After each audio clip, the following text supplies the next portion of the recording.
Well, the struggling United States Football League is resorting to what some are calling the long bomb in court, an antitrust suit against the National Football League. Nick Charles is here. That's right. All the details. Don, the action is not on the field tonight. The lawsuit is large and lengthy, though. The USFL suing the NFL for a total of $1.32 billion. It accuses the older established league of two things. First, conspiracy to put the USFL out of business. Secondly, unfair monopoly of network television, stadia to play the games in, player contracts, and even media relations. USFL attorney Roy Cohn said Thursday the NFL has violated antitrust law by monopolizing every vital aspect of the game. Tie up three networks when they dictate to you you can't play football when the fans want you to play football, when they tie up stadiums with leases so you have no place to play.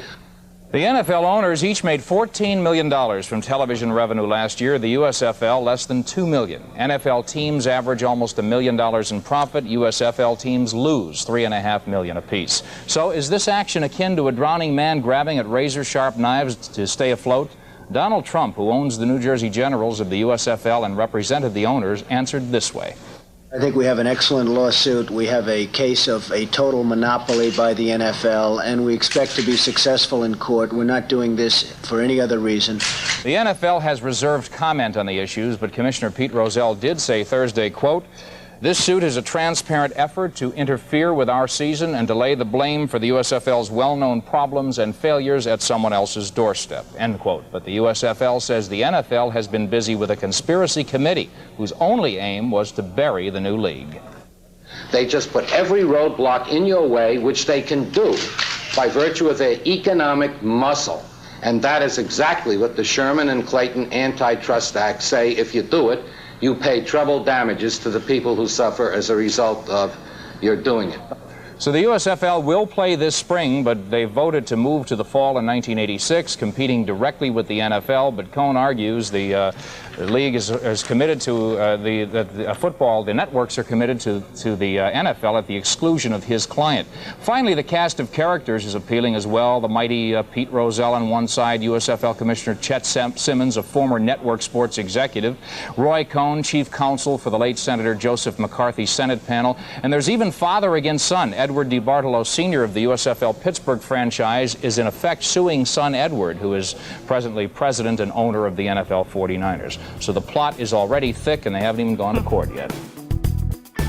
Welcome to Good Seats Still Available, a curious little podcast devoted to exploring what used to be in professional sports. Here's your host, Tim Hanlon. Hey now, everybody, what's going on? How are you? Thank you so much for finding us. My name is Tim Hanlon indeed, and this is Good Seats Still Available, that curious little podcast devoted to what used to be in professional sports. And boy, oh boy, what a humdinger we have for you today.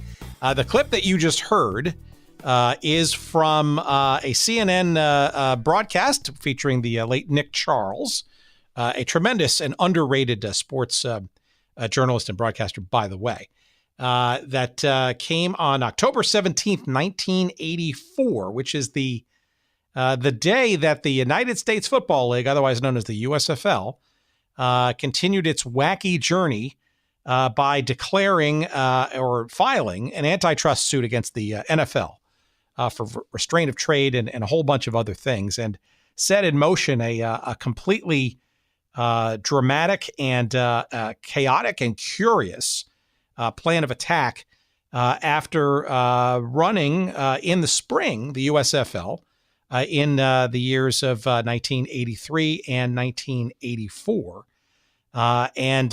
It is a multi-layered story. It is an unbelievable story. It only transpired in a short period of time in the early 1980s, roughly on the field from 1983 to 1985 or so. But it was probably one of the most dramatic moments in the very short, wild, and absolutely insane history of this challenger football league known as the USFL. And we're going to get into it with our guest this week, our special guest this week, Jeff Pearlman. He, the author of the brand new book, literally, we're dropping this episode, I think, on September 10th. His book officially comes out tomorrow, but if you're hearing it here on the 10th, you can pre-order it a day ahead. It won't kill you to do so. but I suspect that most of you will be listening to the show after it indeed is available. It is called Football for a Buck, The Crazy Rise and the Crazier Demise of the USFL. And many of you in sports circles know Jeff Pearlman's work, Sports Illustrated, and a whole bunch of great sports books. Gunslinger, the story of Brett Favre. He's a very well-regarded writer in many aspects of the realm of sports. But unlike a lot of those other books, and as you'll hear in our conversation with Jeff, this is very much a labor of love and a pretty good story in and of itself about him and as a kid falling in love for whatever reasons around this team that kind of burst on the scene in the early 1980s.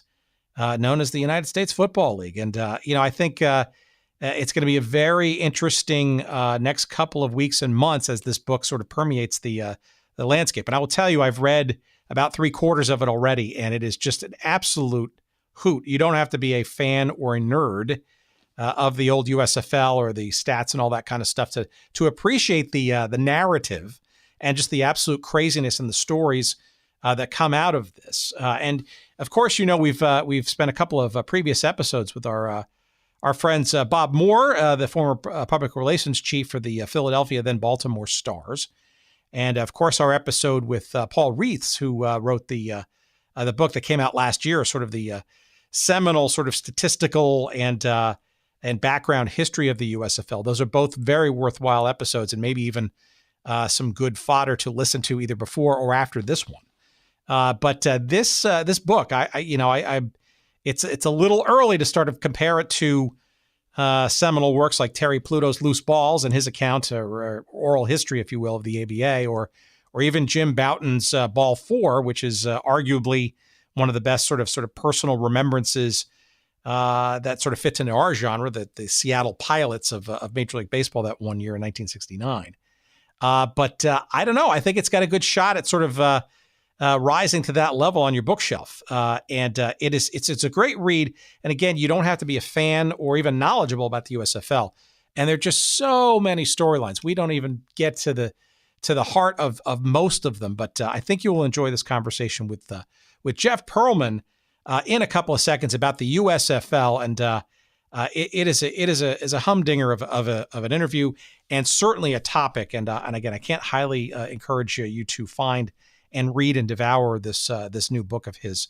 And you'll see why in a couple of seconds with our chat with Jeff. But let me get a couple of promotional things out of the way. We got to pay some bills here at this place to keep this show up and running, and we appreciate you taking some consideration for some of our sponsors and maybe even partaking in some of their wares.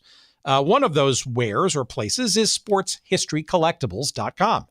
At sportshistorycollectibles.com, it is the quintessential location on the World Wide Web, that interwebs thing, to find all kinds of memorabilia, some lasting memories, mementos, if you will, from teams and leagues that either are previously incarnated or, like the USFL, don't exist anymore. And you're going to find a whole hefty bunch of stuff from the old USFL, among other things, and other leagues and other teams. At sportshistorycollectibles.com, I guarantee you're going to find some fun stuff. It's a hell of a joy to just look at the stuff. But I suspect that you will be entranced and enticed by more than a few of the items. And when you do, and when you just can't bear to keep that wallet in your pocket anymore and pull out that credit card, well, when you go to the checkout, make sure that you use that promo code that we're going to give you right now called Good Seats. Yep, that's the promo code Good Seats at sportshistorycollectibles.com, and you will get 15% off all of your purchases. So what are you waiting for? sportshistorycollectibles.com. Why don't you open up that browser while you're listening to the show and check out some Houston Gamblers stuff, or maybe some Washington Federal stuff, or the Portland, the Boston, the New Orleans Breakers. Find something from one of those incarnations, etc. And there's just tons more for you to find and enjoy there at sportshistorycollectibles.com. Promo code GoodSeats, 15% off. Do it early, do it often, do it now. And then once you're done there, of course, you want to skip over to our other friends. It's oldschoolshirts.com. Oldschoolshirts.com is the place to find great T-shirt garb for all of a whole bunch of teams, leagues, logos, hell, even stadiums of yore. And there's some even just other just cultural things like malls and stores and those kinds of things that don't exist anymore. Great imagery, great logos, great distressed look, high quality. I want to underline that. High quality T-shirts. Don't be sort of jaded or fooled by imitators out there with sort of the cheap stuff. Oldschoolshirts.com, and we've got a promo code for you to use there. It's also known as Good Seats. That's the promo code, Good Seats. One word, two words, doesn't matter. And you're going to get 10% off all of your purchases there. And that's oldschoolshirts.com. Give them a try. Give them a chance. And again, you will find a plentitude of USFL stuff, he says, there as well. Again, oldschoolshirts.com. We thank our friend P.F. Wilson and his team there. And make sure, again, use that promo code GoodSeats to get your 10% off your purchases. Do that now. And then come back and listen, okay, finally, to what we're going to get into with our new friend, Jeff Pearlman. Now, I do want to sort of underline here that the audio quality of this interview sort of kind of waxes and wanes, much like the league itself. We had a couple of hiccups with some internet connections and some cell phone coverage and a couple of interruptions, but hopefully we've smoothed those out. I urge you to intensely listen. The first few minutes may be sounding a little muffled because it's a cell phone, but we sort of segue to a landline. But it's all good. It's all amazing. And I hope you enjoy this conversation with Jeff coming up right now.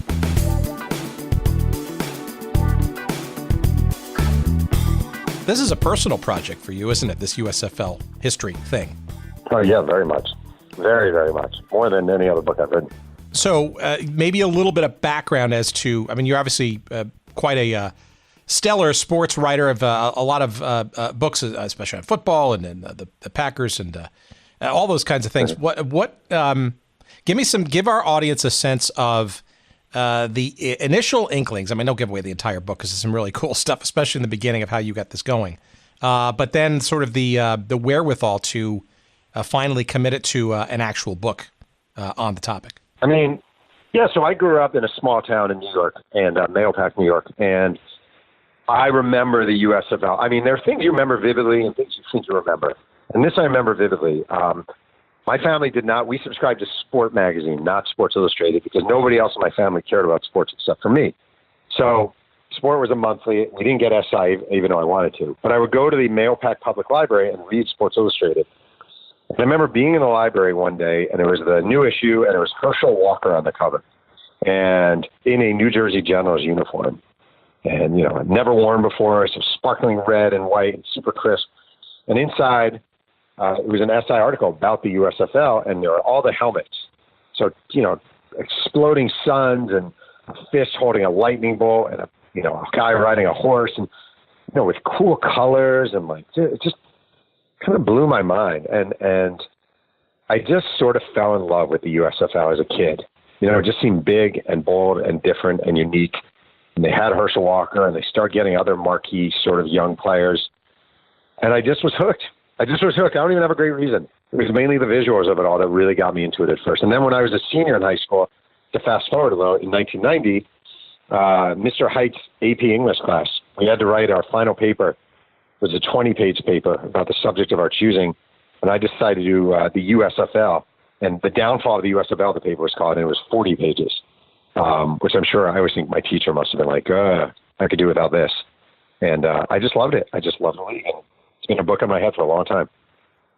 So what was the impetus recently then to actually pursue it as a book in terms of your career or timing? Was there an incident or some other thing that was just gnawing at you so much that you said, you know, now is the time to actually go do this book and commit it? Because look, the USFL, we've had a couple of conversations on our podcast already. Not a whole lot written thus far, right? A really good documentary, which I'm sure we'll stumble into in a couple of minutes.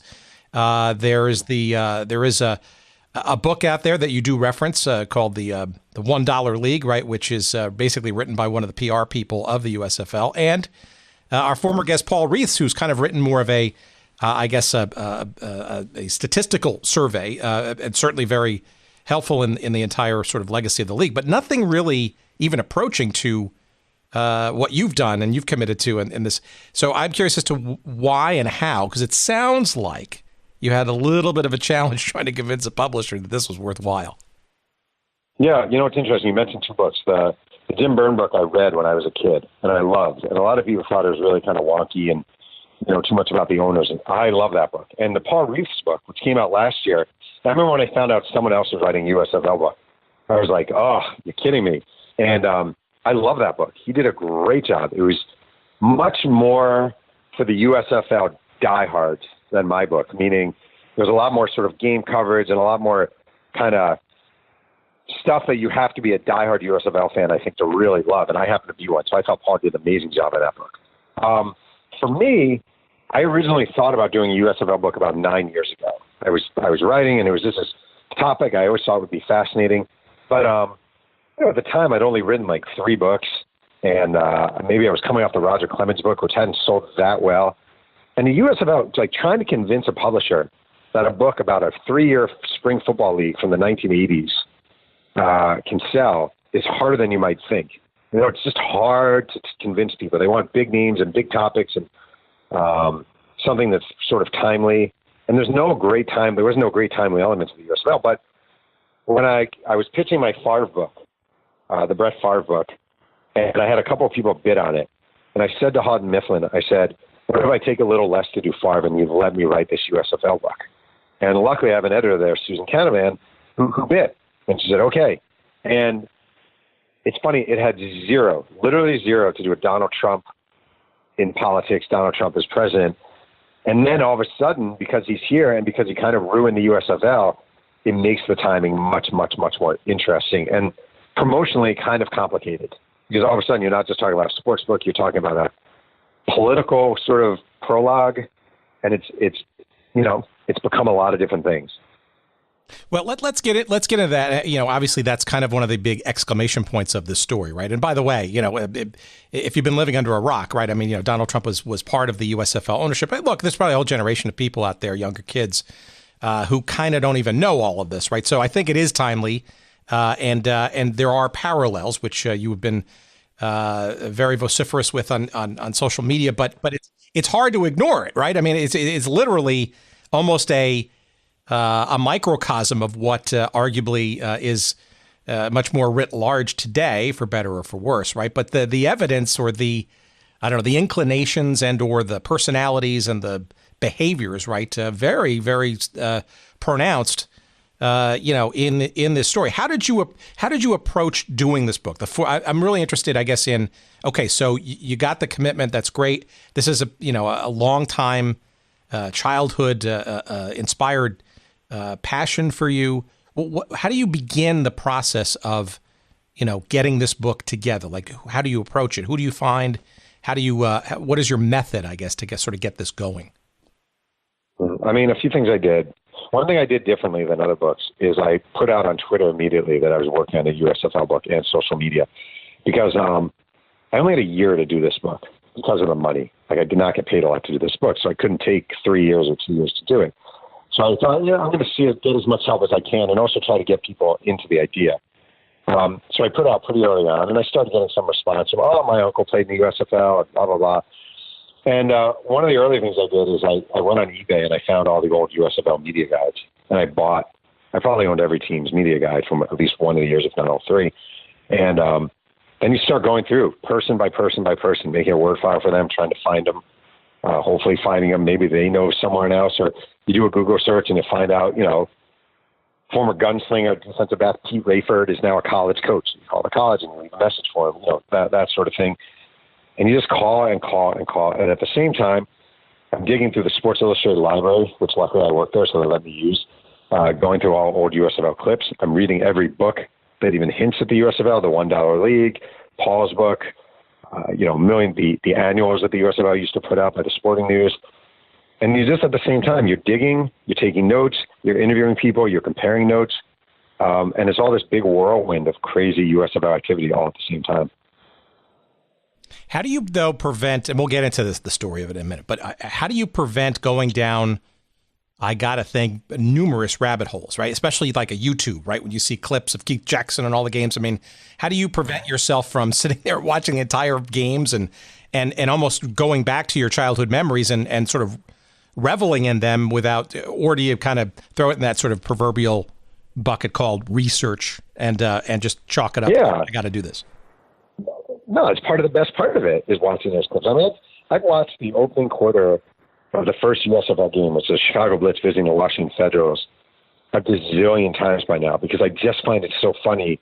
George Allen, the head coach of the Blitz, sent two of his assistants to Washington dressed in USFL windbreakers with cameras and had them lie to the Federals that they were with the USFL and they were taking video for the league. And they're actually Blitz employees videotaping the Federals practices. So the first play of the game is Kim McQuilkin handing off to Craig James on a sweep, and Craig James getting smothered by the Blitz defense. And now, with the hindsight, you realize they knew everything that was being thrown at them because they cheated. I love that. I love watching the videos. I love knowing the insights. I love seeing Danny Bugs making a catch for Tampa Bay. And, I talked to that guy 2 days ago. That's so cool. I get his story. So the videos are all part of it. And you never really immerse. It's hyper-immerse yourself in the subject. It's all joy. It really is. So process, right? So how do you prevent yourself from going down these rabbit holes of YouTube games? And, in the internet age, right, it's very hard, I think, to be disciplined as a writer and as a researcher to get to that writing, right? Because there's just so much stuff. It seems to keep coming and coming, especially aided and abetted by social media. Right. I mean, the hard part is actually these days is you're always checking Facebook or Twitter or YouTube or whatever, and it does distract you. But I just love going down the rabbit hole of the USFL. I really do. I love reading old clips on newspapers.com about the Pittsburgh Maulers signing Mike Crazier, two guys getting in a fight or whatever. I love watching the old videos. I love the USFL highlight show. This is the USFL. It all just adds to it. It enriches the experience. If you're not, you just become obsessed with the subject. If you're doing it well, when I know I'm really into a book, I become hyper obsessed. And I think that's a good thing. I mean, it may not be healthy for your marriage or for raising your kids, but it's healthy in the process of writing a book. So I just became hyper obsessed by the USFL, and I made it all work. I would be writing and watching videos at the same time.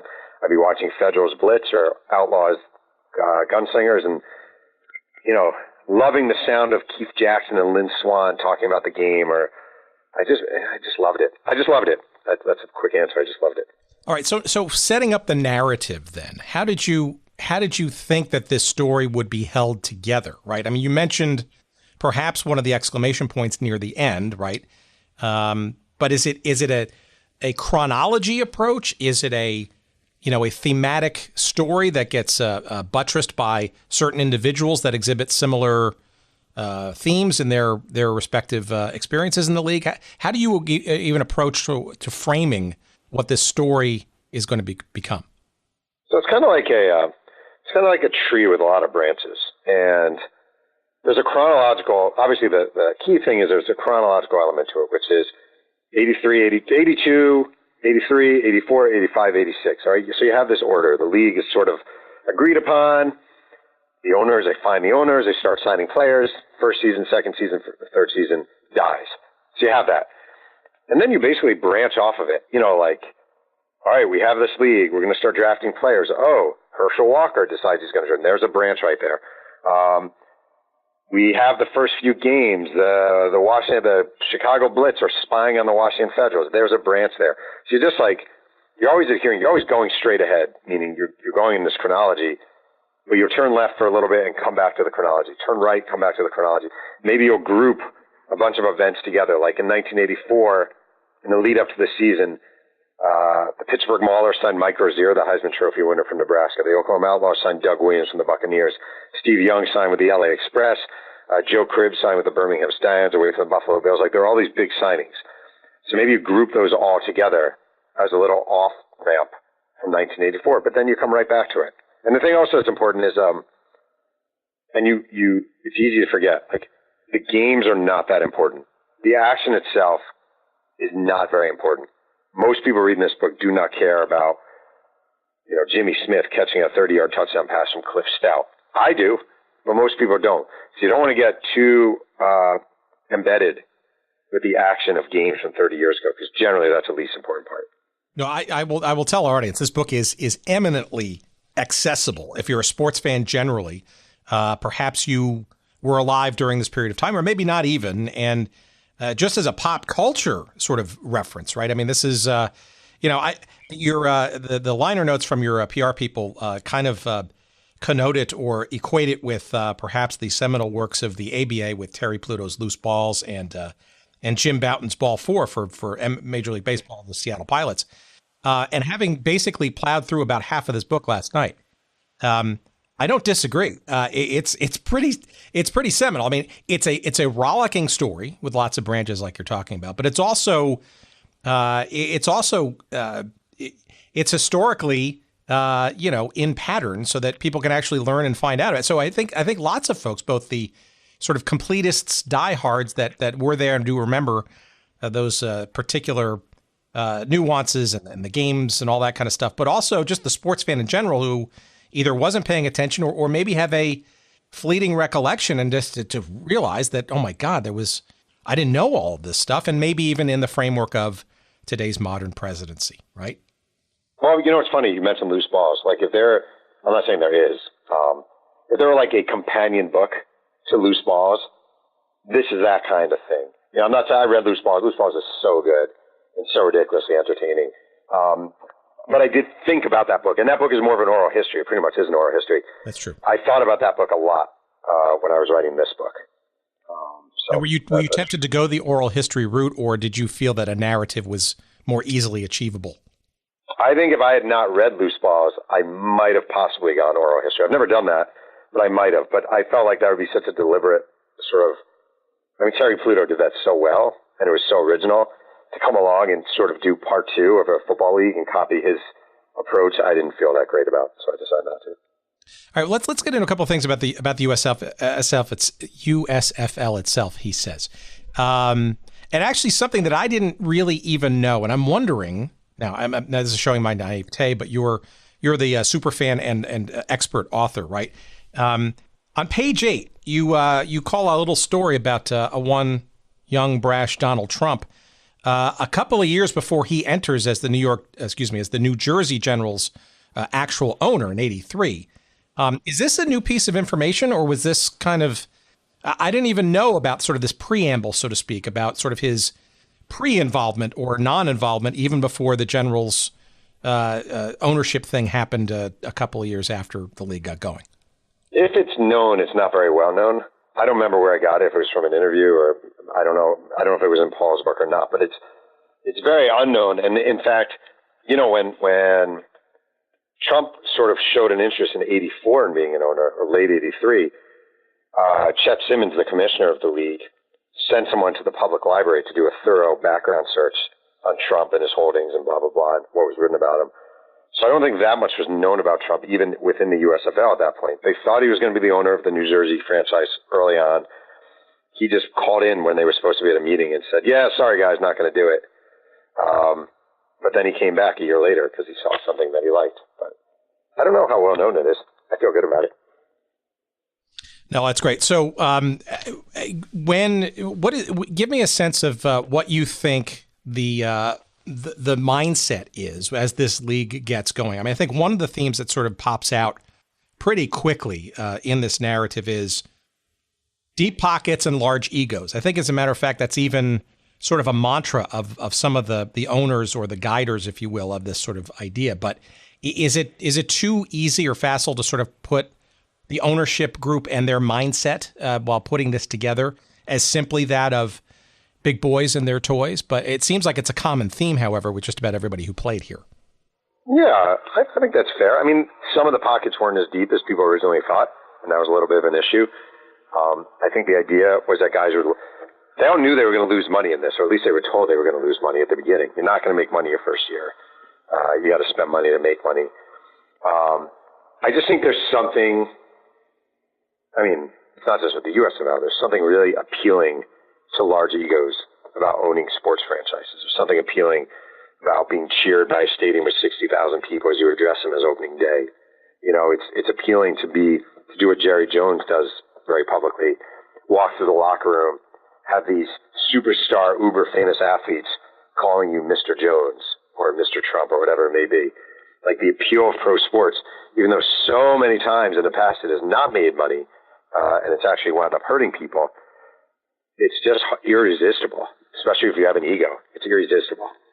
Well, the original proposition of all this actually predated, the league by a good almost 20 years, right, with this Don Dixon character out of New Orleans, right? And it seems to me that, like a lot of things that we've discussed on the show around challenger leagues and teams and whatnot, it always seems to begin or rooted in someone's, shall we say, unrequited love for the existing league, and perhaps not, for whatever reason, able to break into the cabal and get their own franchise. And spurned, they decide to sort of go their own way. Lamar Hunt being probably the classic example. Yeah, I was going to say David Dixon's a classic example. He wanted an NFL team in New Orleans. He pitched the idea of bringing a team there. He fought for a team there. For a long time, the NFL rejected him. So he had this USFL idea. We're going to start our own league. Then the Saints came to New Orleans, and he killed it. But he never fully lost the idea. And he had two separate conversations, one with Paul Brown, where Paul Brown's like, this is a great idea, and one with George Allen, closer toward the 80s. And George Allen said, this is a tremendous idea. Do not give up on this. So, yeah, it started with just being sort of the NFL not showing interest, and then even when the NFL did show interest, he couldn't totally let go of the idea of spring football. All right, so let's talk about what is the central idea. It's spring football, but it's also sensible approach to salaries and to business, as well as what I think wound up becoming one of the hallmarks and maybe under appreciated hallmarks of how the league got going, sort of a regional focus, a regional structure and appeal, drafting and all that, right? Elements. I mean, No, I was going to say the thing they were doing that I thought was really smart and still is smart as far as an idea for a league is, so you have the Tampa Bay Bandits, where you have territorial schools. So they did a regular draft where you can draft from anywhere, but then you had territorial schools. So they would have a territorial draft, and you could pick guys. The Bandits would have, let's just say, Florida State, Florida, Bethune-Cookman, Albany State, and whoever else. And then you presumably fans who loved, whoever. John Reeves at Florida, well, now John Reeves is the starting quarterback for the Tampa Bay Bandits, and you have this instant connection, and you want to spend money to see him play, as opposed to having the quarterback from Rutgers or Delaware or Nebraska playing for you. So I think that was really smart. The other thing was, there was a time when the NFL was kind of viewed as this sort of stilted, and not that the personalities weren't shining. And USFL was ready to just let their personalities shine. We're going to market the players. This isn't about the owners. It isn't about the we're going to market players. We're going to make them celebrities. If they want to dance, let them dance. If they want to do somersaults in the end zone, we want that. We want fights on the field. We want, it to be explosive. So they really saw themselves as almost like an antidote to the boring NFL. Well, obviously the lead up to getting the talent going in this league was you do a very an excellent job of sort of outlining sort of how some of the sort of the second tier, if you will, stars, or at least eyebrow raising capture of some of the talent that wound up going into the USFL in the first year, but none more punctuated than who is it? Charlie Steiner, the old New Jersey General's radio voice. Was it his term, the nuclear bomb of Herschel Walker coming into the league?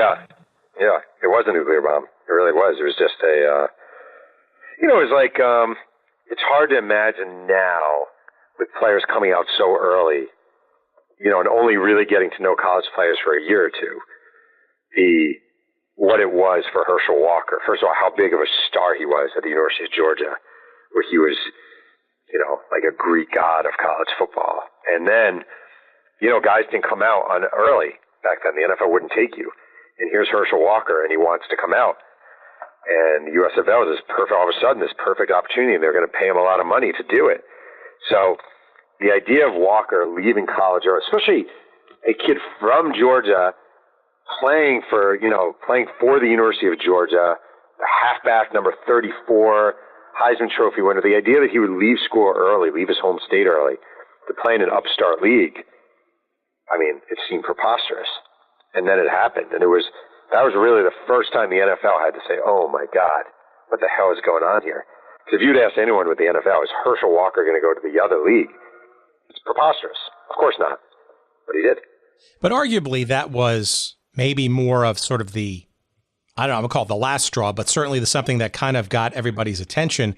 But, and you outline this very, very well in the book. I mean, there was a lot of quality talent in the mix. I mean, from the coaching side of things, and George Allen with the Chicago Blitz. I mean, you sort of make allusions to almost sort of an exhaustive tryout process, almost methodical and, maybe a little comical here and there, right? But almost NFL caliber in some regards. And you had, a lot of, talent and coaching, and this was no fly-by-night kind of setup, right? It seems like there was real football logic behind a lot of the early days of this thing to get this thing going. Oh, 100%. I mean, all you have to do is look at the first USFL draft in 1983, and the first pick was Dan Marino. And the NFL was like, Dan Marino's not signing with the USFL. And then he flies out to L.A. to meet with the Express, and it's like, oh, crap, is he going to sign with the USFL?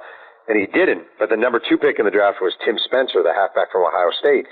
Tim Spencer would have been a top 15 NFL pick. He signs with the Chicago Blitz. Then you have Craig James of SMU, Pony Express backfield with Eric Dickerson. That guy's not going to sign with the USFL. Signs with the Washington Federals. Trumaine Johnson from Grambling, great wide receiver, gone. The Michigan Panthers signed Bobby Hebert, Anthony Carter, David Greenwood, the safety from Wisconsin. I mean, they just started loading up on really good college players, where the NFL was like, oh my, what is going on here? This is not supposed to be happening. And then they start kind of slowly picking away some NFL players. And not amazing. The first one where it was like, oh, this might be a problem, is the Chicago Blitz signed Greg Landry. And Greg Landry at the time was a quarterback in his mid-30s. He was headed definitely toward the end of his career, but he was still a legit NFL player.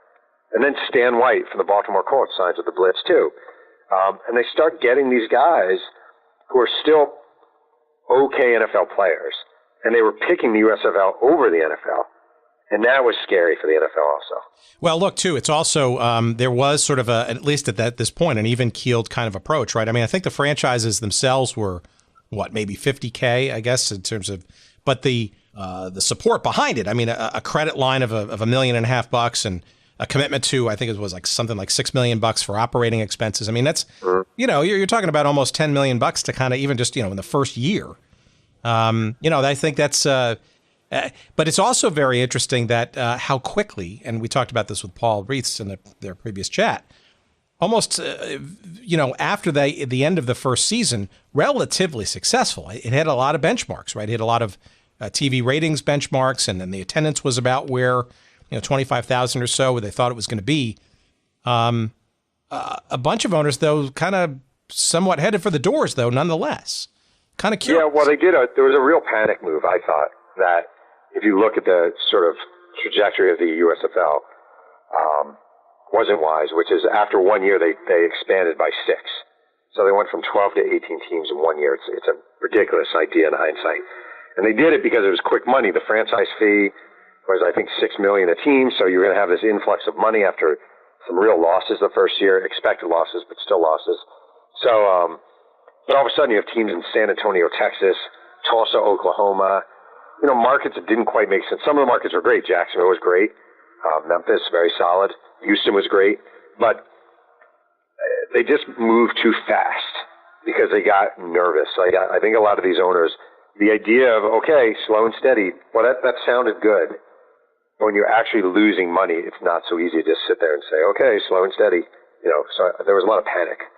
But it also feels like there was a bit of, even in this first season, right, a bit of a dichotomy between sort of, I don't want to call it the haves and the have-nots, but, for every, successful Philadelphia Stars or, gigantic crowds in, a number of these cities, you had, the Washington Federals, right, which was, almost doomed from the start, or what quickly became a peripatetic franchise in the Breakers, starting in Boston, and frankly, this is still many cases today, with New England Revolution, MLS, for example, having stadium problems, can't find a suitable place to play. Maybe you can talk about the highs and the lows of sort of that first season, and maybe how evident some of those, ups and downs were. Right. Well, I mean, part of the problem was you just had a wide disparity in the quality of operations between some of the franchises. Washington's a great example. Washington hired as their general manager Dick Myers, who had been Bobby Beathard's assistant with the Redskins, assistant GM. But Dick Myers wasn't a personnel guy. He was a financial guy. But the Federals really wanted to sign away a guy from the Redskins, so they signed him. Well, he was not a good general manager. He just wasn't. He didn't know personnel. And they signed, their quarterback, Joe Gilliam, had been Terry Bradshaw's backup in Pittsburgh years and years earlier. And by the time they got him, he was a guy with a real drug problem. And the Washington Federals led the league in guys with drug problems. One of their highest paid players was a guy, Bob Cobb, who used to play with the Rams. And Bob Cobb had a severe drug addiction, ended up dying of AIDS. And they had a lot of guys who just undisciplined. The names were good, but the quality of, what they could bring to a team at that point was not good. Meanwhile, the Philadelphia Stars, the general manager, Carl Peterson, worked for the Eagles. He had a deal with the Eagles where when they would cut players, they would call Peterson and tell him that there was a guy he should sign. So the perfect, and Peterson knew enough guys that he had that connection with different teams. The best example, to me, the greatest USFL success story is, Sam Mills, who'd been cut by the Canadian League, and he was cut by the Cleveland Browns. And the Browns coach was Sam Rutigliano. He knew Peterson well. One day he calls Peterson and he goes, I got a guy you should sign. He's a 5'9" middle linebacker. And when you see him, you're not going to want him, but you have to see him play. Wait and watch him play and you'll want him. Sam Mills had been Montclair State, Division III. He was teaching photo at East Orange High School at the time. His football career seemed done. Peterson brings him in. He signs him to like a $40,000 contract. And Mills turns out to be the greatest success story in the USFL history and a very borderline NFL Hall of Famer. Peterson just had a nose. Peterson was smart. He signed the quarterback for the Stars was Chuck Fusina. Chuck Fusina had a sort of Chad Pennington arm, but he was pinpoint accurate. He was a great leader. He was the runner-up to the Heisman Trophy to Billy Sims. And he just knew this guy was perfect for the team. So Peterson was really smart when he went after personnel, and other teams were not so smart. And that was a big difference. Yeah, it seems that, and we talked about this with Stars PR head Bob Moore on a previous episode. It's pretty clear that Carl Peterson is almost sort of one of, if you will, the stars, no pun, maybe pun, of this league, right? In terms of his capability as adept. A keen eye on sort of the process. And I think, if I'm not mistaken, kind of the master of this regional talent approach that the league wanted for their particular city franchises, right? To keep it local or have some strong local ties. It seems like Peterson really bent over backwards to kind of sort of maximize that to his benefit. Yeah, he was smart about it, and the Tampa Bay Bandits were very smart about it too. The Bandits went with a lot of Florida guys. Again, John Reeves was their quarterback. They wanted guys from the region, and Steve Spurrier, their head coach, had played at Florida, so he was an instant draw for Florida guys. And Carl Peterson, again, he came from the Eagles, so he knew the area really, really well. Something I love about the Stars that's really fascinating is Jay Wright, the Villanova basketball coach, sold season ticket packages for the Stars, and he sat in a desk. And sitting across from him and his partner in the operations for the Stars was Vinny Papale, the former Eagle wide receiver. So the USFL is all about, there are so many strange bedfellows, and those guys would go out on the town and just scout, sign. Yeah, also, and a funny little asterisk, right, that the Stars, which, who were in the championship game every of the 3 years, won the final championship in 85, but as Baltimore, but oddly never played a game in Baltimore. Never even went to Baltimore. They trained in Philadelphia. Their games were in College Park. The only thing they had to do with Baltimore was Jim Mora would take the train down every Tuesday to hold his sessions with the media. So the only guy even to go to Baltimore would be the PR guy and Jim Mora, to go talk with the media. Well, look, so give me some sense, right? So again, the first year of the league, I mean, with Walker and you got all this talent, and I think it either slightly beat or certainly hit expectations. But you said there was a fear, or almost whether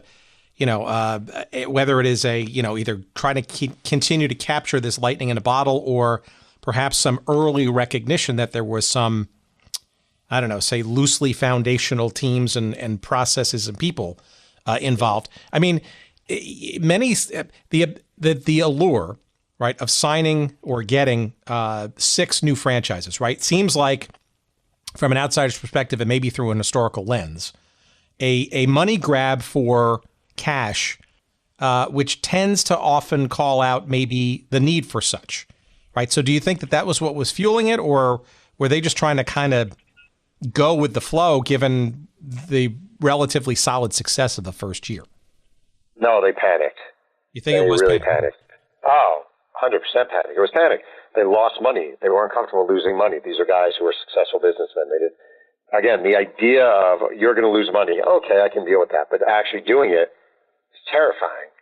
So the expansion was a quick, again, like this quick influx of money. But the guys they brought in, the owners, just weren't as deep-pocketed as a league needs to be. They had a lot of guys who should not have been owning sports franchises, suddenly owning sports franchises. And it really came back to bite them.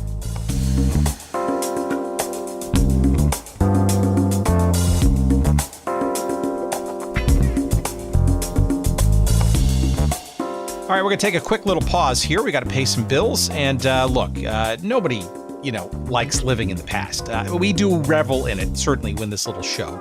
And look, we certainly enjoy going back and remembering teams and leagues that don't exist anymore because they're just tremendous stories and history there. And we don't want to forget those. But, we can't always live in those times. We can't sort of just roll around in nostalgia all day. We wouldn't get anything done in our lives now, would we? And in the realm of sports, come on, look, there's so much going on. There's just a plethora of games and events to watch and to follow and fantasy stuff and all that kind of stuff. And look, we get all excited about that stuff and we think we have a sense that we're going to know who's going to win some of those games. When you have that sense, there's no better place to try your luck, shall we say, than by going to our new friends at MyBookie. Their website's mybookie.ag, and they're probably one of the best, if not the best, online betting sites you're going to find out there. And well-timed, shall we say, right, for the college and pro football seasons that are upon us. And, of course, we have an incentive for you to give it a try, and that's the promo code SEATS. Use that promo code SEATS at mybookie.ag, and they're going to match your initial deposit dollar for dollar all the way up to $1,000. Yep, that basically means they're going to double the amounts you put in up to $1,000 by using that promo code SEATS. And that's MyBookie, mybookie.ag. That's the specific URL to go to. And again, you can choose from, it's not just football, right? Obviously, football is a big-time event for your betting purposes, but there's just about any sport under the sun that MyBookie supports. That's teams and leagues on the domestic front, internationally. You can bet on fantasy points and spreads. You can even bet in-game during the process of the actual match. It's all there for you at MyBookie, mybookie.ag. And again, use that promo code SEATS, and they're going to match your initial deposit dollar for dollar all the way up to $1,000. Give them a try. MyBookie, that's mybookie.ag. We thank them for their support of the show, and we wish you the best of luck, of course, in all your betting endeavors. And wish us luck as we continue our conversation right now.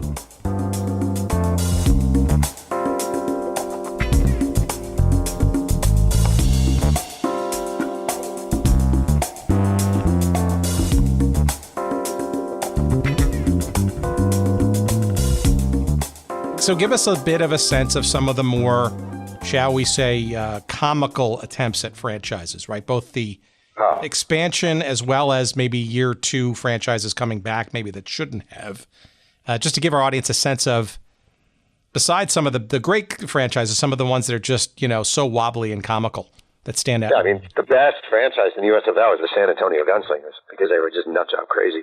And they were owned by this guy, Clinton Mangus, who was a oil man and in Texas. And, I mean, the best story that tells you everything you need to know about the craziness of USFL is the Gunslingers had a lineman named Greg Fields. And he started the Baltimore Colts in 1979 as a rookie out of Grambling. Cut by the Colts. Second year, goes to the Atlanta Falcons. And is cut by the Falcons, refuses to leave his hotel room. And they have to get an armed security guard to tell him to leave and bring a gun to get him out. He signs with the LA Express, plays with them in 1983, has 12 and a half sacks in 18 games, pretty good. 84, they hire John Hadle as their head coach. Hadle decides he's going to cut Greg Fields. He calls him into the office, starts telling Greg Fields he's cut, and Greg Fields punches him in the face. He's, yanked out of there. They have to hire Liberace's security guard away from Liberace, Nelson Mercado, to guard the express facilities. The Gunslingers need defensive line help. So knowing everything about Greg Fields, they still sign him. And when he reports to San Antonio, he's greeted by the coaches all wearing pads and helmets as a joke. Then, because the owner of the Gunslingers, Clint Mangus, has no money, he stops paying players. And one day, Greg Fields follows him home with a baseball bat. And when Clint Mangus gets out of his car, Fields says, "You're going to pay me." And Clint Mangus is like, wait right here. Comes out with a bag filled with $10,000 in cash, gives it to Greg Fields. We never see Greg Fields again. Like, the Gunslingers would sign everybody and anybody.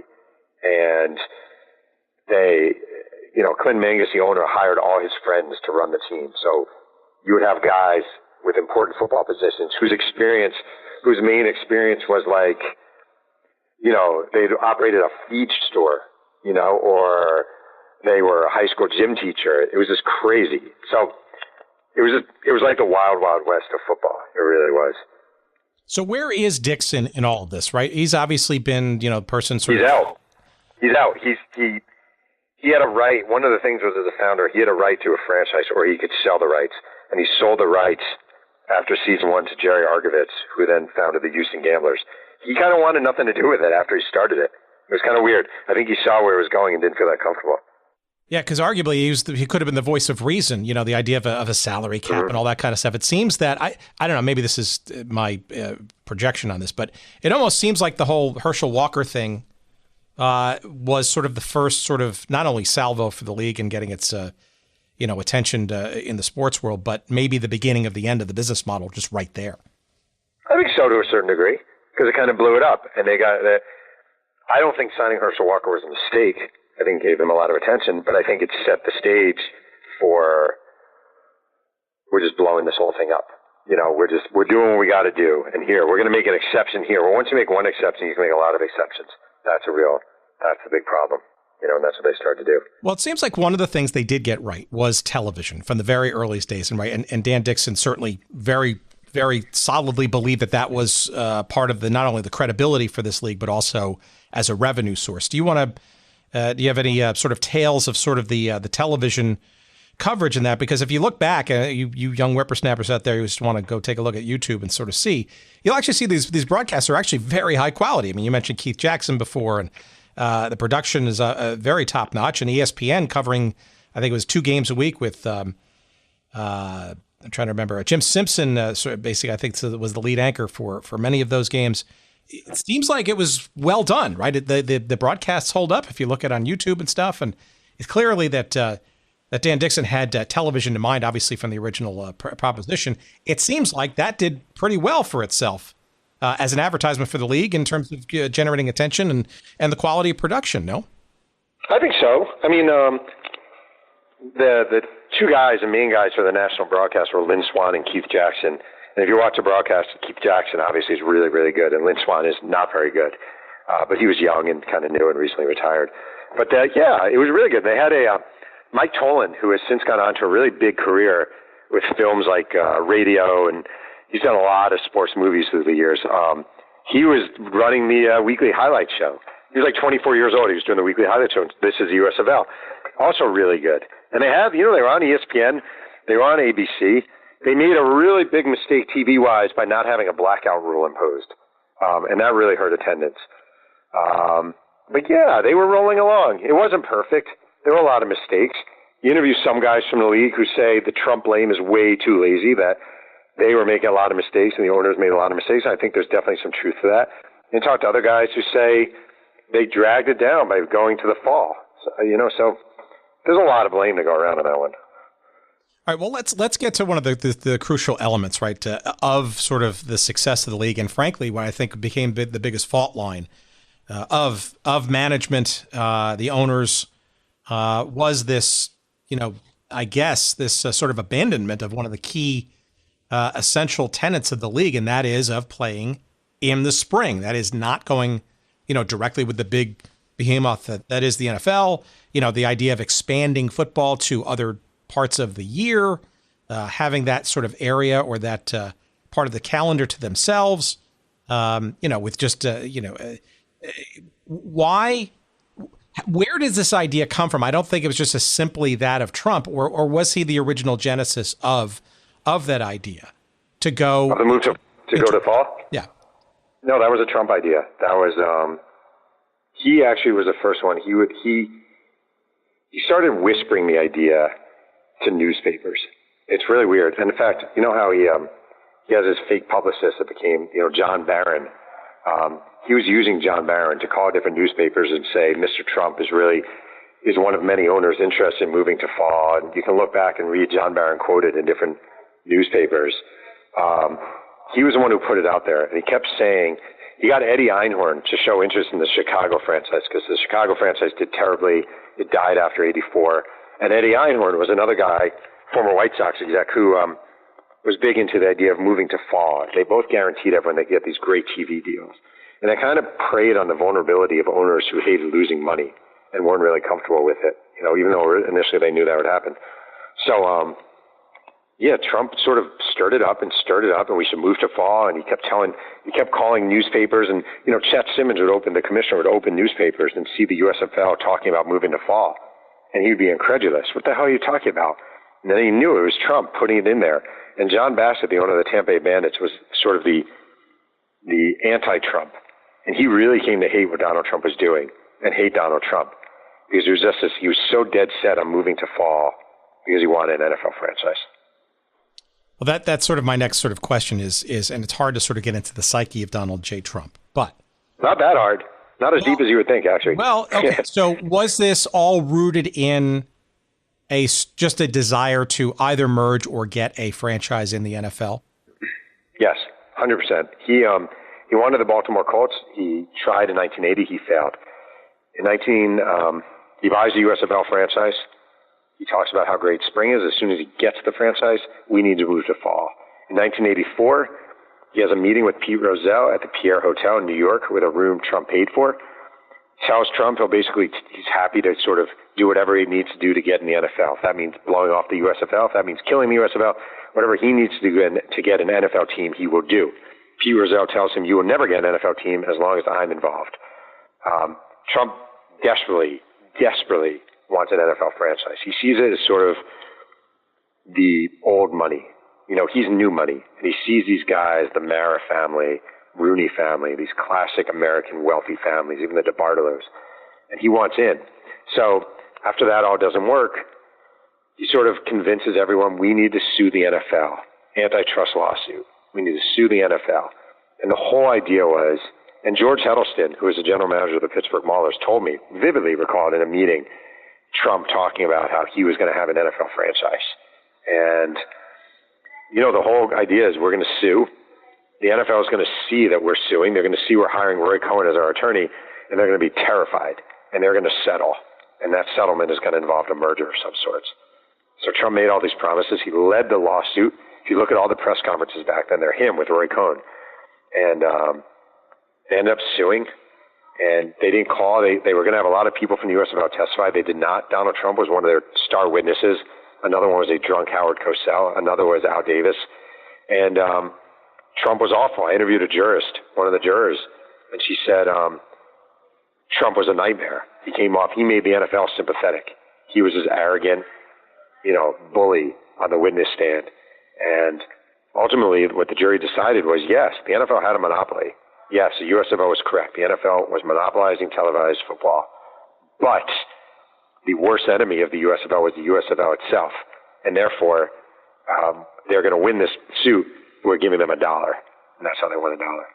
So the other sort of person in all of this mixture, and you mentioned him just a minute ago, is John Bassett, right? And a complicated story, right? The owner, along with Burt Reynolds and others, the Tampa Bay Bandits, and having actually had some history with, the previous major challenger. For the World Football League. Right. And he was almost sort of the lead voice until that voice obviously sadly got extinguished from his cancer, right? almost the sort of anti-Trump sort of brigade, right? Is it fair to say that there were kind of two camps there, and those were kind of the titular heads of them? Yeah, it's actually, what's crazy in the pastor's prologue situation is, I really was thinking about this the other day. John McCain dies. He was one of the few Republicans these days willing to speak out against Donald Trump. Dies of brain cancer. Trump shows very little sympathy and kind of just stomps all over him. John Bassett, late in the USFL run, diagnosed with brain cancer. The one guy who was willing to stand up to Trump. He gets sick. Trump shows almost no sympathy, just sees it as a guy out of the way. It's actually a really spooky and kind of eerie parallel. And Bassett was a guy. Bassett knew Trump was wrong. He knew moving to the fall was an enormous mistake. He knew it, and he kept telling people, but people wanted the money. And there's something about Trump, probably to his credit, where he convinces people. It might be through bullying and just the persistence of message. It might be through making promises. Whatever it is, even teams where it made no sense to move to fall, like the Houston Gamblers, there was no logic to it. The Houston Oilers already existed. You weren't going to have two pro football teams playing in the same season at the Astrodome. It made no sense. So, but they voted with it. Trump just had that sway about him that was unbelievable. So the one thing that is curious to me, besides that, and the sort of when that plan is essentially agreed to, or at least a majority so, and executed, is this this reality, this challenge of ending the season in 1985 in the spring, right, or the early summer, Yeah. and then having to wait an interminable year plus, right, Yeah. in theory, to start a fall season. I mean, you talk with at great length of sort of how, teams sort of cut their players and sort of went in sort of protective mode and try to, get rid of all their expenses and all that kind of stuff. But how could you even conceivably hope, right, to go after, a championship season and then go basically away for a year plus, even while this lawsuit was going on, right? Because any kind of momentum you might have had, right, it would just sort of float away, and it kind of did, and only double down on this idea of the lawsuit maybe saving the day.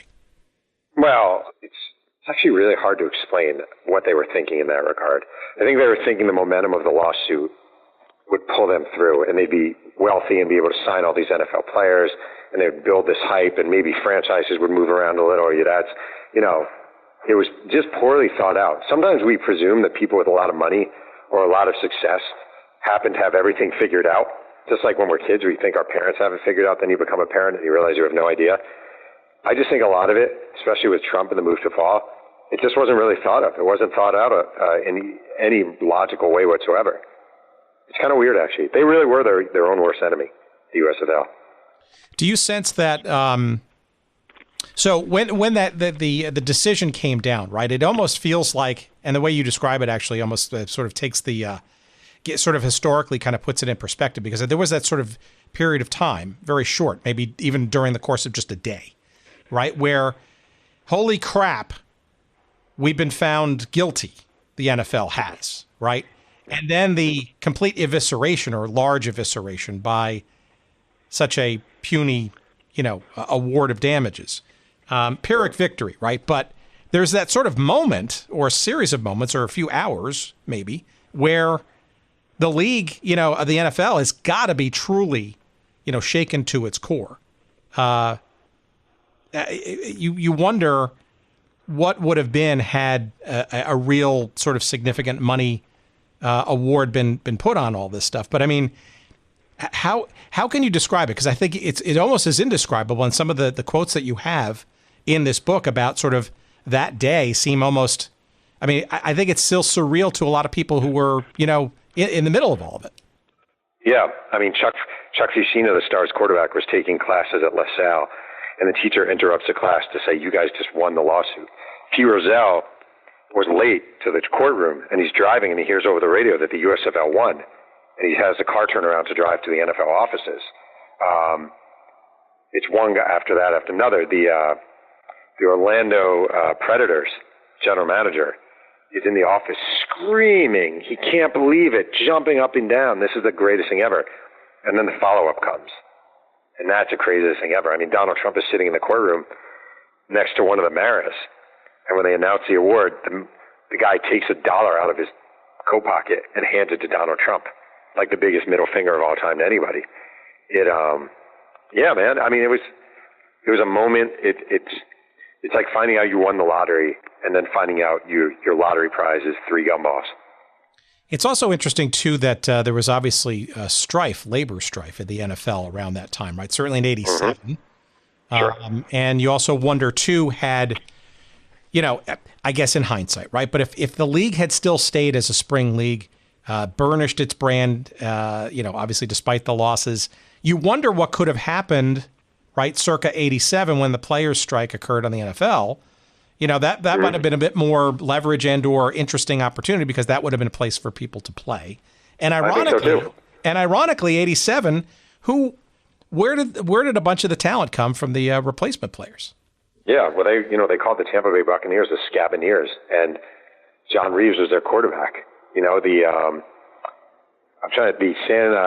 San Diego Chargers, Rick Neuheisel was starting quarterback, who had been with the Gunslingers. Mike Honesey, who had been the quarterback of the Washington Federals, is now starting for the Chicago Bears. On and on and on. The Houston Oilers, their starting receivers were both USFL receivers. And if you really want to talk about a legacy, and this is why it just so happened. Last week I was at the gym watching highlights of the Washington Reds. I was watching Doug Williams highlights just because I'm a geek. And I was watching him against Denver in the Super Bowl. And he throws... He's an Oklahoma Outlaw. He throws 1 touchdown to Kelvin Bryant, former Philadelphia Star, 1 touchdown to Gary Clark, Jacksonville Bull, 1 touchdown to Ricky Sanders, Houston Gambler. And the impact was just immense of the USFL. And you think of what could have been in a number of high-quality players. It kind of bums me out. So, all right, let's tackle that one again. No pun on that, right? So there's a nice quote that you have in the book. I forget who it's from. I think it's from Dave Lapham, one of the offensive linemen from the Generals. And I'll quote because I think it's apt, and you're kind of touching on it here. Here's what I don't understand: there are players and coaches from the USFL in the Pro Football Hall of Fame, but the players don't mention their plaques. Don't mention the league. Were they not being paid? Did they not play in a professional league? For me, it's a lack of respect for a really great place to be a pro football player. Now, we've heard this, we've talked about the WHA on this show and the NHL's sort of distance of that. There's the National Soccer Hall of Fame, which is reopening in a couple of months, and the somewhat arm's length relationship, if any, with the old North American Soccer League, which arguably pioneered the sport professionally in this country. Where do you think the USFL's place is in today's modern NFL and its history books? And is it under? It's not. Okay. It barely is. It's a shame.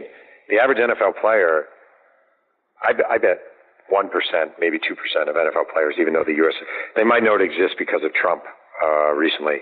They don't know. They don't know what it did to the salaries. It bumped up the salaries in a huge way because all of a sudden guys had another option. I don't think most guys know. I mean, I think it's shameful. I really do. It's the Pro Football Hall of Fame. So to me, a guy like Doug Flutie needs to be considered, not from his USFL, but from his Canadian days, combined with his NFL. Herschel Walker should definitely be considered. He's still the all-time single-season rushing leader. And his stats with the USFL combined are insane. I'm not saying you should weigh him the same. But Reggie White played 2 years with the Memphis Showboats. Why is that not on his plaque?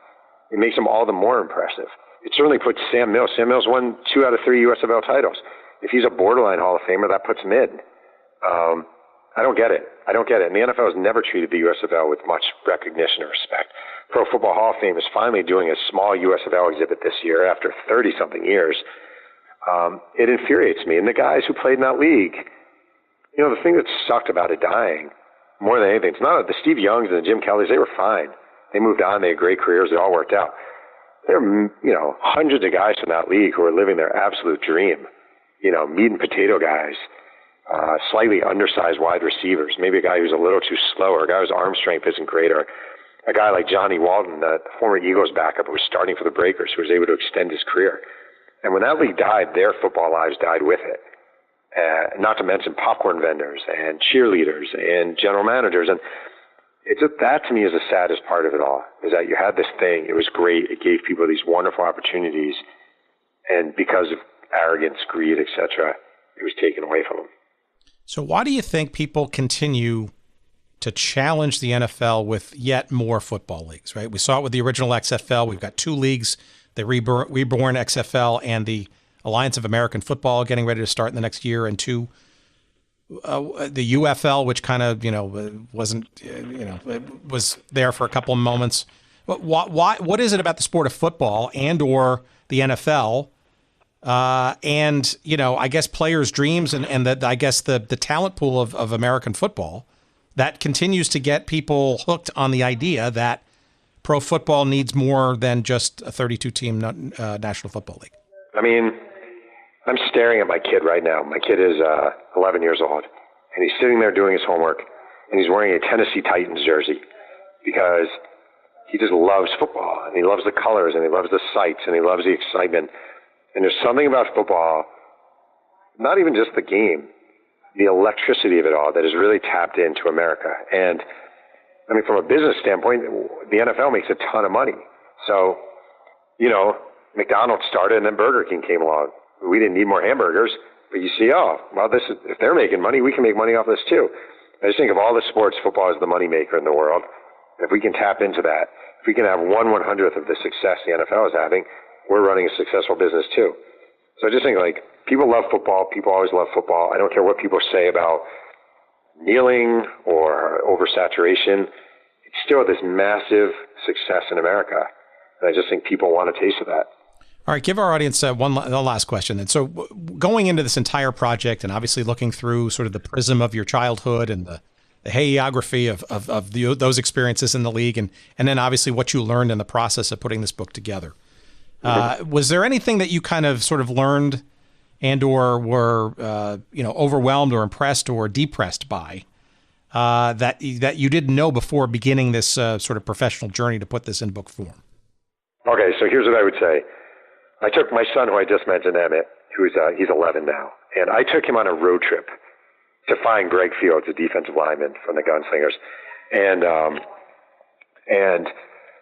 we found him, and we met him at a food court in Sacramento in a shopping mall. And he looked back at the USFL, and he really loved it.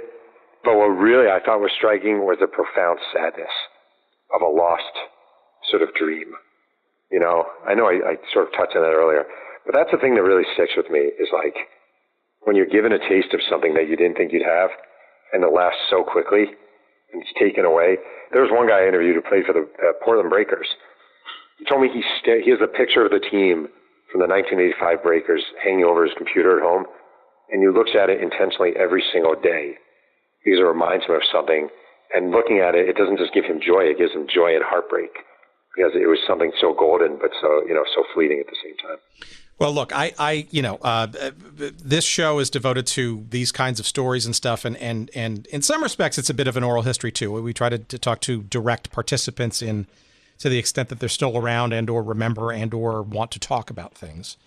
But it's like a lot of things. It's like old movies and actors and actresses and stuff, right? I mean, once they pass away, their works may still live on in certain sort of media form, but the stories sort of start to die away, and we lose something in that. And you look at the USFL, it is indeed part of the fabric of arguably the most successful professional game today in the United States, and to ignore it, to not remember and or relish in some of the contributions. And right, we didn't even get into some of the rules approaches and some of the sort of the salary cap. I think in the NFL was largely a genesis from the USFL Dixon plan. But this is I hope this is a rediscovery for folks who may have fleeting memories of the league back in the early 80s, and frankly an original discovery for a whole generation of folk who are probably going to be incredulous to know that these things and teams and people actually existed before they were even born. Right. Well, I appreciate that. And I would also say strongly that Paul Reese book from last year is also a very, very good and lovingly written USFL book. So there are things out there about the league, and I appreciate you letting me talk about it. All right. So one last thing here. Give us some promotional goodness. Tell us give us all of it and what you're going to be doing and where we're going to see you in the next couple of weeks as you continue to promote this thing. JeffPearlman.com. I'm doing a countdown of the top 25 players in USFL history day by day. I doing a lot of TV, and you do a lot of radio. I just you can follow me on Twitter at Jeff Pearlman, and just helping spread the word. Even if it's not about people don't buy the book, they buy the book. It's just a great league, and it's worth remembering. So even if you go on YouTube and watch a Gunslingers Outlaws game, you're making a writer happy.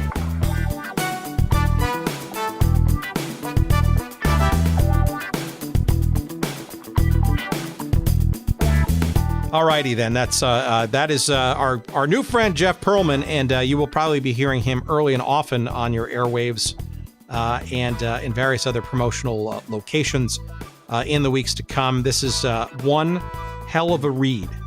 It is called Football for a Buck: The Crazy Rise and the Crazier Demise of the USFL. It is authored by our friend Jeff Pearlman. He, the New York Times best-selling author of a number of sports books, The Bad Guys Won and Showtime and Gunslinger about Brett Favre, Sweetness, Boys Will Be Boys. But this one, as you can hear, is a passion play of his, right? This is a story that goes back to his childhood. And look, we did not even scratch truly the surface of some of the incredible stories around this league. And its legacy, its ongoing oddness with even current events, with Mr. Trump, for example, among other things, the innovations. But this book encapsulates so many stories. It is true to the sort of historical accuracy, but also the narrative and the people involved. And you heard Jeff kind of say it earlier. This is not a sort of a statistics kind of thing and sort of a game-by-game, blow-by-blow account of sort of what was going on in the field. There's just too much going on off the field to not call attention and sort of draw some narrative goodness from all that. But again, the book, is called Football for a Buck: The Crazy Rise and Crazier Demise of the USFL. It is published by Houghton Mifflin, and it is well worth your time to seek it out. You can find a link to that book, of course, on our website at goodseatsstillavailable.com. Just search up this episode with Jeff Pearlman. You'll see a link that takes you to Amazon. You'll be doing us a little favor by giving us a few shekels by buying the book through that link. We appreciate you doing that. And I believe it's an Audible audiobook, or an audiobook that you can get on Audible. There's sort of a way to buy it there. It's available on Kindle. I think there's just about every sort of manner by which this book is going to be distributed is available to you. So by all means, click over to our website and click through on our friends at Amazon. But of course, wherever you find good books is just as good as well. And we want to see Jeff succeed with this book. And I'm virtually guaranteed that you're going to enjoy it as thoroughly as I have thus far. And I can't wait to finish it in the coming days. What else? Let's see. We're going to say thank you to Jerry Payne and friends at Podfly Productions. They are the folks, and he in particular, who put our pieces together. And this week certainly put him through his paces with our little technical difficulties. Podfly.net. That's where you can find out about more podcasting production goodness from our friends at Podfly. If you're interested in doing the podcast thing, or you could use some professional help or just some editing, some tips, podfly.net. Check them out. You will be glad that you did. All right, we're going to leave you with a very fun little rap video / song. It's actually a video that's on YouTube now. You can find it. Just search for Football for a Buck. But it is put together by a guy named Steven, I think it's Ochoa. He's at Steven Ochoa. And music and words are by MC White Owl. And we're going to take you out with this really cool, crazy little rap that's promotional for the book. And it's fun and a hell of a listen to as well. So check it out on YouTube. And until next week, we will see you with another fun-filled story. Thanks for listening.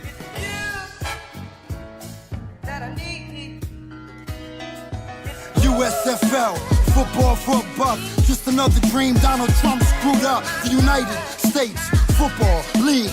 Drugs, egos, money, greed, the truth. Why Trump hates the NFL. He's a racist and a bigot, and his tickets wouldn't sell. A POTUS that can't even spell. A story so absurd, that's the USFL. Dear Donald Trump, you filthy leech. How many lies you gonna tell before they impeach? Let me interject a bit. I don't want you to forget the tears, the fears, the blood, the sweat. A league full of winners remembered for lack of liquidity, when in reality it was all your stupidity. A bunch of misfits, this fits perfectly well. Herschel Walker, Doug Flutie, and some names ring a bell. And markets that might sell. Battle the NFL, 83 to 85, it didn't end so well. 40 million reasons, it was over in 3 seasons. A young Steve Young, NFL had the legions. Before the comb over, before the Trump Towers, before Stormy Daniels, before the golden showers. Countless hours wasted, success never tasted. Spring fling football, and Pearlman went and traced it.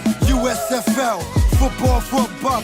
Just another dream Donald Trump screwed up. The United States Football League, drugs, egos, money, greed, the truth. Why Trump hates the NFL. He's a racist and a bigot and his tickets wouldn't sell. A POTUS that can't even spell. A story so absurd, that's the USFL. The drugs, the sex, the hookers, the bars, the players that became NFL stars. The invaders, the breakers, the generals, the blitz. A league rewarded grown men with working chicks. Chicago for Arizona, what a crazy scheme. Arizona for Chicago, yes, the whole team. Stiffing players out of money, including Reggie White. Players puking on coaches, even in mid-flight through the NFL. Donnie, you schmuck, White out with Jeff Pearlman, football for a buck. David Dixon, Chet Simmons, Bobby Hebert, Anthony Carter, Doug Williams, Brian Sight, Gary Anderson, Vaughn Johnson. He traded a whole team for a team.